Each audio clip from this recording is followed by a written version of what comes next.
नित्यं मम कथा यत्र तत्र तिष्ठन्ति वैष्णवः कलिबाः नरास्ते वै ये संचयन्ति सदा मम।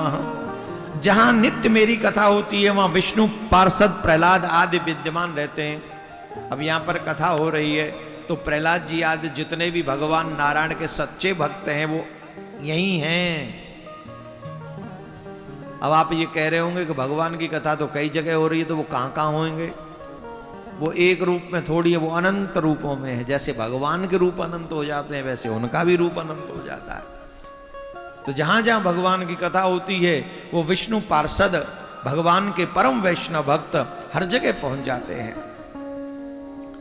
जहां भागवत शास्त्र की पूजा करते हैं वे कली के अधिकार से अलग हो जाते हैं, उन पर कली का प्रभाव नहीं रह जाता।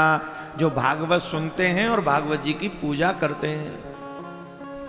अभी हमने किस ने पता नहीं, अभी आप लोगों ने देखा होगा कि नहीं, वो वीडियो फिर से वायरल हो रहा है भविष्यमाल का।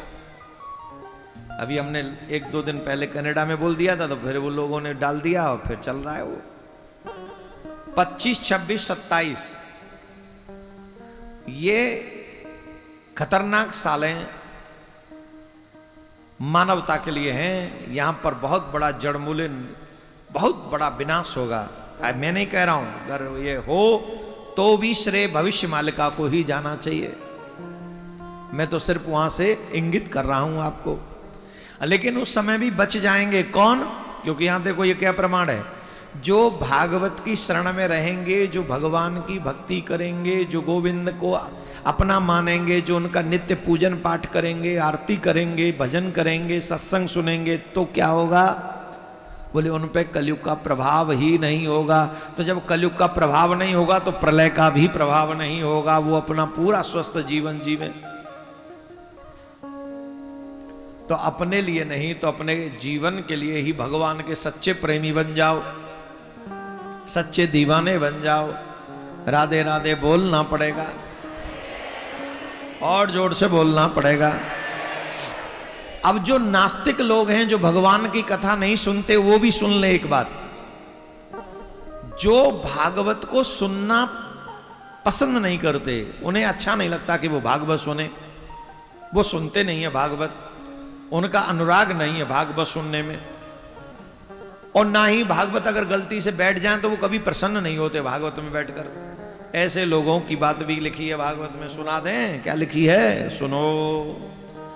न श्रृण्वन्ति न हर्ष्यन्ति श्रीमद्भागवतम परम। जो भागवत को सुनकर न तो पहले तो सुनते ही नहीं और गलती से बैठ जाएं तो प्रसन्न नहीं होते, हर्षित नहीं होते। तो भगवान कह रहे हैं सत्यम सत्यम ही लोकेश तेषां स्वामी सदा यमः। मैं सत्य और सत्य कहता हूं, उन लोगों को नित्य ही उनके जो स्वामी हैं वो यमराज ही हैं। इसका मतलब जो भागवत नहीं सुनते उन्हें यमराज की यातनाओं को फेस करना ही पड़ता है। राधे राधे बोलना पड़ेगा, जोर से बोलना पड़ेगा। तो इसलिए भैया क्यों यमराज के चक्कर में पड़ रहे हो? इतना अच्छा समय है, कृष्णाष्टमी का उत्सव चल रहा है, तो क्यों न इसी समय कन्हैया से एक संबंध बना लिया जाए। ये पूरी कथा सुनकर कृष्णार्पण वस्तु उन्हीं के चरणों में इसका पुण्य अर्पित कर दिया जाए और एक ही कृपा करके उनसे प्रार्थना की जाए कि नाथ ये कृपा करो, जैसे अयोध्या में राम मंदिर बन गया है वैसे ही मथुरा में भी आपकी जन्मभूमि का भव्य दिव्य निर्माण हो जाए।